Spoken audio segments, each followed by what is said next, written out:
The Yellow Wallpaper by Charlotte Perkins Gilman. Part 1. It is very seldom that mere ordinary people like John and myself secure ancestral halls for the summer. A colonial mansion, a hereditary estate, I would say a haunted house, and reach the height of romantic felicity, but that would be asking too much of fate.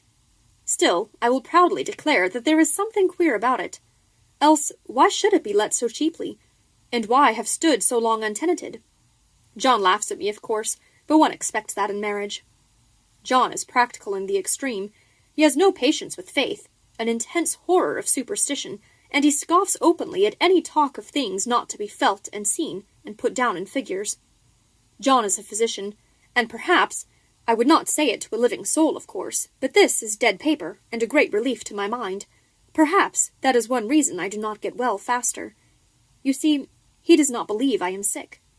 And what can one do? If a physician of high standing, and one's own husband, assures friends and relatives that there is really nothing the matter with one but temporary nervous depression, a slight hysterical tendency, what is one to do?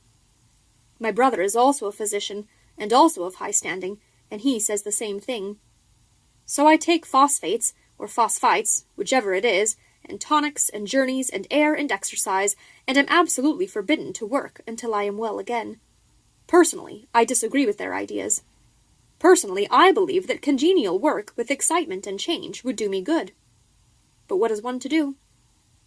I did write for a while in spite of them, but it does exhaust me a good deal, having to be so sly about it, or else meet with heavy opposition.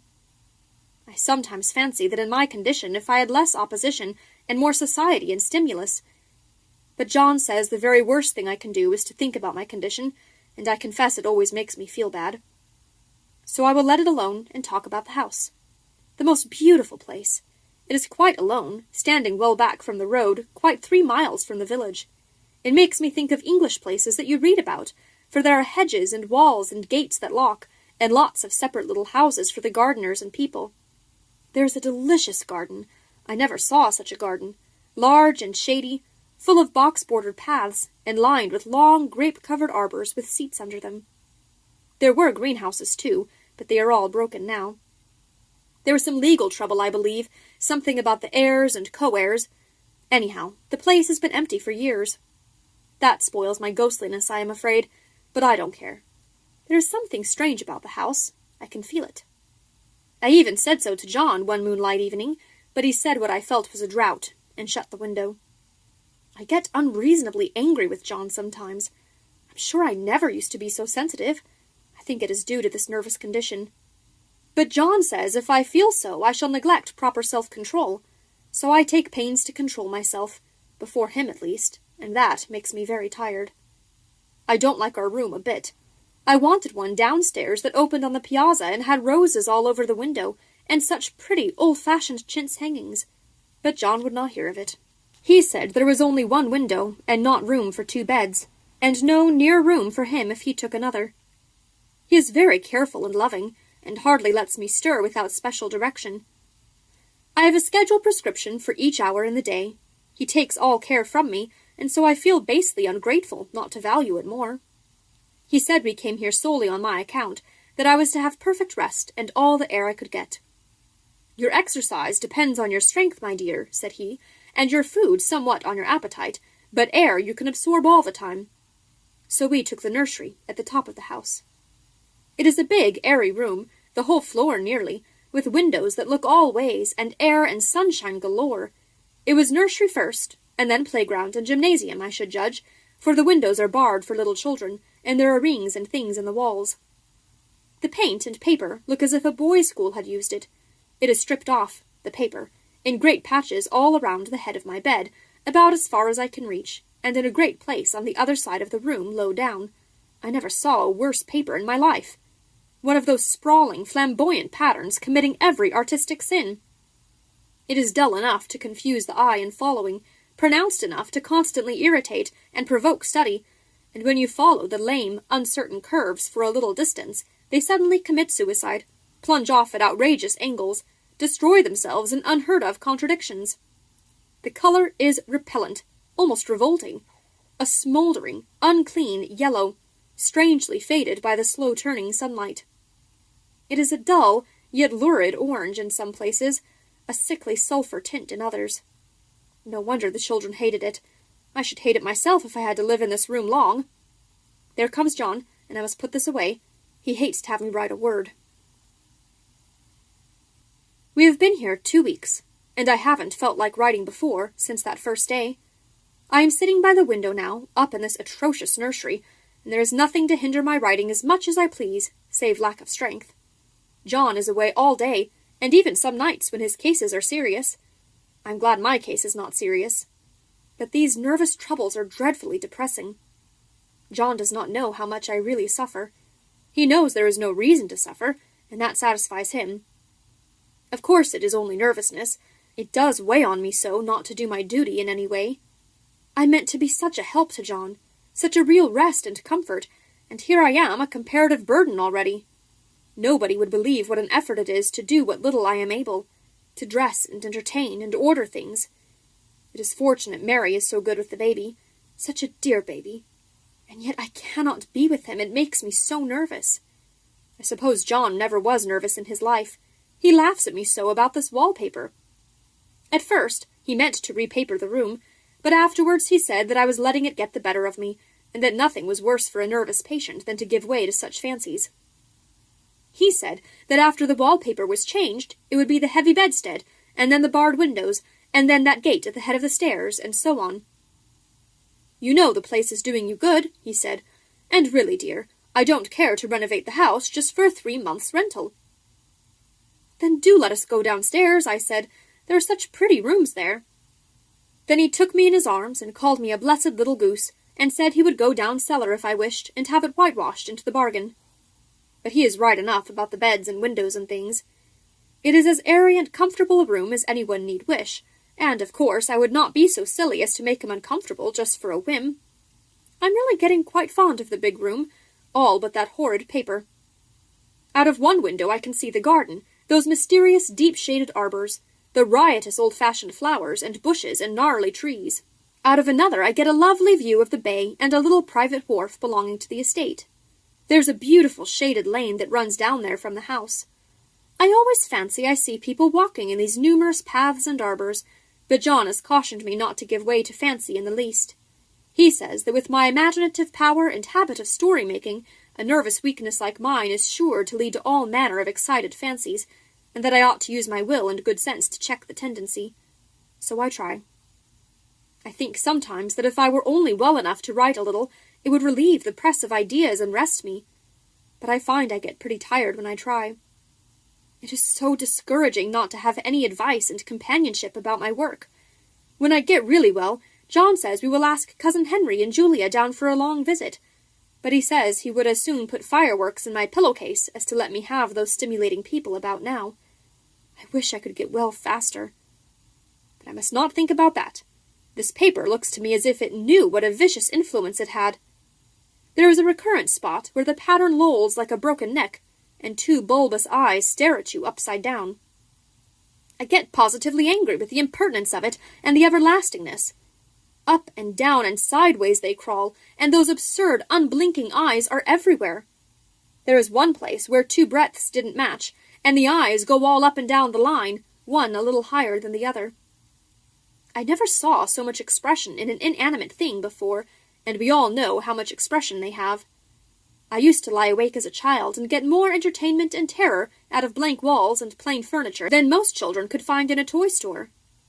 I remember what a kindly wink the knobs of our big old bureau used to have, and there was one chair that always seemed like a strong friend. I used to feel that if any of the other things looked too fierce, I could always hop into that chair and be safe. The furniture in this room is no worse than inharmonious, however, for we had to bring it all from downstairs. I suppose when this was used as a playroom they had to take the nursery things out, and no wonder. I never saw such ravages as the children have made here. The wallpaper, as I said before, is torn off in spots, and it sticketh closer than a brother.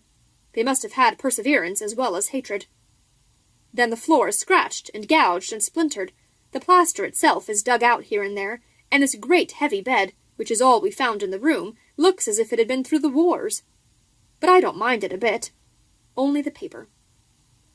There comes John's sister. Such a dear girl as she is, and so careful of me. I must not let her find me writing. She is a perfect and enthusiastic housekeeper, and hopes for no better profession. I verily believe she thinks it is the riding which made me sick. But I can write when she is out, and see her a long way off from these windows. There is one that commands the road, a lovely, shaded, winding road, and one that just looks off over the country. A lovely country, too, full of great elms and velvet meadows. This wallpaper has a kind of sub-pattern in a different shade, a particularly irritating one, for you can only see it in certain lights, and not clearly then. But, in the places where it isn't faded, and where the sun is just so, I can see a strange, provoking, formless sort of figure that seems to sulk about behind that silly and conspicuous front design. There's sister on the stairs. Well, the 4th of July is over. The people are gone, and I am tired out. John thought it might do me good to see a little company, so we just had Mother and Nellie and the children down for a week. Of course, I didn't do a thing. Jenny sees to everything now. But it tired me all the same. John says if I don't pick up faster, he shall send me to Weir Mitchell in the fall. But I don't want to go there at all. I had a friend who was in his hands once, and she says he is just like John and my brother, only more so. Besides, it is such an undertaking to go so far. I don't feel as if it was worth while to turn my hand over for anything. I'm getting dreadfully fretful and careless. I cry at nothing, and cry most of the time. Of course, I don't when John is here, or anybody else, but when I am alone. And I am alone a good deal just now. John is kept in town very often by serious cases, and Jenny is good and lets me alone when I want her to. So I walk a little in the garden, or down that lovely lane, sit on the porch under the roses, and lie down up here a good deal. I'm getting really fond of the room in spite of the wallpaper. Perhaps because of the wallpaper. It dwells in my mind so. I lie here on this great immovable bed. It is nailed down, I believe, and follow that pattern about by the hour. It is as good as gymnastics, I assure you. I start, we'll say, at the bottom, down in the corner over there, where it has not been touched, and I determine for the 1000th time that I will follow that pointless pattern to some sort of a conclusion. I know a little of the principle of design, and I know this thing was not arranged on any laws of radiation, or alternation, or repetition, or symmetry, or anything else that I ever heard of. It is repeated, of course, by the breadths, but not otherwise. Looked at in one way, each breadth stands alone, the bloated curves and flourishes. A kind of debased Romanesque, with delirium tremens, go waddling up and down in isolated columns of fatuity. But, on the other hand, they connect diagonally, and the sprawling outlines run off in great slanting waves of optic horror, like a lot of wallowing seaweeds in full chase. The whole thing goes horizontally, too, at least it seems so, and I exhaust myself in trying to distinguish the order of its going in that direction. They have used a horizontal breadth for a frieze, and that adds wonderfully to the confusion. There is one end of the room where it is almost intact, and there, when the cross lights fade, and the low sun shines directly upon it, I can almost fancy radiation after all. The interminable grotesques seem to form around a common centre, and rush off in headlong plunges of equal distraction. It makes me tired to follow it. I will take a nap, I guess. I don't know why I should write this. I don't want to. I don't feel able. And I know John would think it absurd, but I must say what I feel and think in some way. It is such a relief. But the effort is getting to be greater than the relief. Half the time now I am awfully lazy, and lie down ever so much. John says I mustn't lose my strength, and has me take cod liver oil and lots of tonics and things, to say nothing of ale and wine and rare meat. Dear John, he loves me very dearly, and hates to have me sick. I tried to have a real earnest, reasonable talk with him the other day, and tell him how I wish he would let me go and make a visit to Cousin Henry and Julia. But he said I wasn't able to go, nor able to stand it after I got there, and I did not make out a very good case for myself, for I was crying before I had finished. It is getting to be a great effort for me to think straight. Just this nervous weakness, I suppose. And dear John gathered me up in his arms and just carried me upstairs and laid me on the bed, and sat by me and read to me till it tired my head. He said I was his darling and his comfort, and all he had, and that I must take care of myself for his sake, and keep well. He says no one but myself can help me out of it, that I must use my will and self-control, and not let any silly fancies run away with me. There's one comfort, the baby is well and happy, and does not have to occupy this nursery with the horrid wallpaper. If we had not used it, that blessed child would have. What a fortunate escape! Why, I wouldn't have a child of mine, an impressionable little thing, live in such a room for worlds. I never thought of it before, but it is lucky that John kept me here after all. I can stand it so much easier than a baby, you see. Of course, I never mention it to them any more. I'm too wise, but I keep watch of it all the same. There are things in that paper that nobody knows but me, or ever will. Behind that outside pattern, the dim shapes get clearer every day. It is always the same shape, only very numerous. And it is like a woman, stooping down and creeping about behind that pattern. I don't like it a bit. I begin to think, I wish John would take me away from here. It is so hard to talk with John about my case, because he is so wise and because he loves me so. But I tried it last night. It was moonlight. The moon shines in all around, just as the sun does. I hate to see it sometimes, it creeps so slowly, and always comes in by one window or another. John was asleep, and I hated to waken him, so I kept still and watched the moonlight on that undulating wallpaper till I felt creepy. The faint figure behind seemed to shake the pattern, just as if she wanted to get out. I got up softly and went to feel and see if the paper did move, and when I came back, John was awake. "What is it, little girl?" he said. "Don't go walking about like that. You'll get cold." I thought it was a good time to talk, so I told him that I really was not gaining here, and that I wished he would take me away. "Why, darling," said he, "our lease will be up in 3 weeks, and I can't see how to leave before. The repairs are not done at home, and I cannot possibly leave town just now. Of course, if you were in any danger, I could and would, but you really are better, dear, whether you can see it or not. I am a doctor, dear, and I know. You are gaining flesh and color. Your appetite is better. I feel really much easier about you." "I don't weigh a bit more," said I, "nor as much. And my appetite may be better in the evening when you are here, but it is worse in the morning when you are away." "Bless her little heart," said he with a big hug. "She shall be as sick as she pleases.